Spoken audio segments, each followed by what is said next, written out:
दोस्तों, कभी रिश्ते वो सब कुछ नहीं दे पाते जिनकी हमें ज़रूरत होती है, और जब मन की जगह खाली गहराते हैं तो इंसान कुछ ऐसे फैसले ले लेता है जो ज़िंदगी की दिशा ही बदल देती है। दोस्तों, आज की कहानी एक ऐसे ही लड़की की है जिसने प्यार तो पति से किया था, लेकिन तन्हाई उसे वहाँ ले गई जहाँ लौटना आसान नहीं था। दोस्तों, यह घटना है उत्तर प्रदेश के एक छोटा सा गांव है। वहाँ के शेरू, उसकी पत्नी रानी, एयरफोर्स अधिकारी। शेरू और उसकी पत्नी रानी की शेरू से एक सीनियर एयरफोर्स अधिकारी थे। पढ़ाई और करियर में उन्होंने अपनी जवानी का बड़ा हिस्सा निकाल दिया। दोस्तों, जब उनकी शादी हुई थी 35 साल के थे और दुल्हन बनी 23 साल की सुधा एक मासूम पढ़ी लिखी थी। दोस्तों, ख्वाबों से भरी लड़की दिल्ली की पार्क कॉलोनी में मिली। सरकारी फ्लैट, अच्छी सैलरी और ऐसो आराम की कोई कमी नहीं थी। लेकिन हर चमकते रिश्ते के पीछे एक अंधेरा भी होता है। दोस्तों, एक अंधेरे का कोना भी होता है। दोस्तों, और 3 साल हो चुके थे। एक प्यारी सी बच्ची भी थी। बाहर से सब कुछ परफेक्ट था, लेकिन अंदर रानी टूट रही थी। शेरू, उसका पति, शराब का आदी था। कोई कमी नहीं, लेकिन हर चमकते रिश्ते के पीछे बाहर से शराब के आदी ने उनके रिश्तों में कुछ दरार सी आ गई। रातें अब रिश्तों की नहीं, बोतलों की साथी थी। और जो रानी और उसकी पत्नी थी, जो बस करवटें बदलती रहती थी। ना स्पर्श था, ना कोई बातें थी, न बातों में कोई संवाद था। औरत सिर्फ जिस्म से, नई एहसासों से जुड़ती है, लेकिन जब एहसास ही मर जाए तो जिस्म भी बगावत करने लगता है। दोस्तों, कुछ ऐसे ही उनकी कहानी थी। रानी ने अकेलापन से निकलने का रास्ता ढूंढ लिया। वह एक नज़दीकी इंस्टीट्यूट में पढ़ाने लगी। घर में वो बोर होती थी।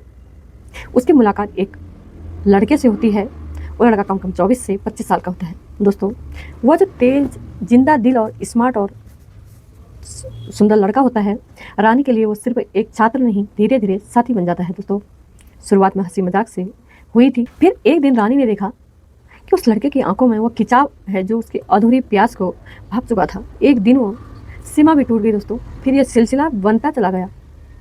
रानी की जिंदगी में जो खालीपन था, अमित ने उसे भर दिया। दोस्तों, उस लड़के ने उसे भर दिया।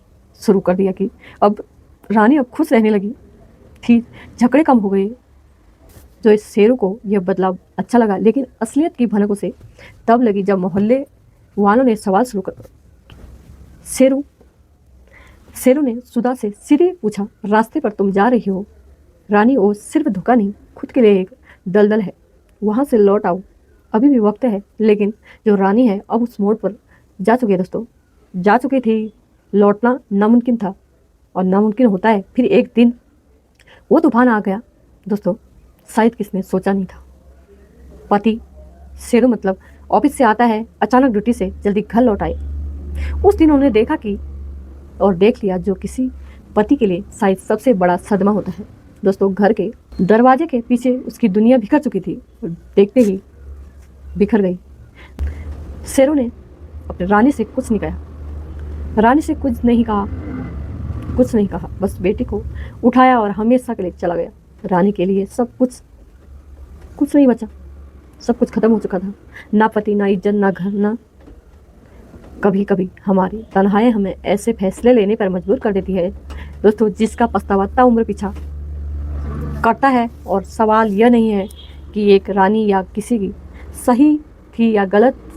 सवाल यह है कि क्या रिश्ते में सिर्फ जिम्मेदारी काफ़ी है, या फिर ज़रूरी थोड़ा वक्त, थोड़ा प्यार और बहुत सारा समझ। अगर कहानी आपको सोचने पर मजबूर करती है तो वीडियो को लाइक करना, कमेंट करना, अपनी राय देना और इस चैनल को सब्सक्राइब करना ना भूलें। दोस्तों, आपको अच्छा लगे तो कर देना, नहीं तो इतना प्यार देने के लिए बहुत बहुत धन्यवाद। दोस्तों, एक कहानी एक हर लड़की की है। आजकल के ज़माने में लगभग 100 में से 50-60% लोगों की ज़िंदगी में ये कहानी लगभग आ ही रही है। दोस्तों, जिससे पूरे रिश्ते टूट जा रहे हैं।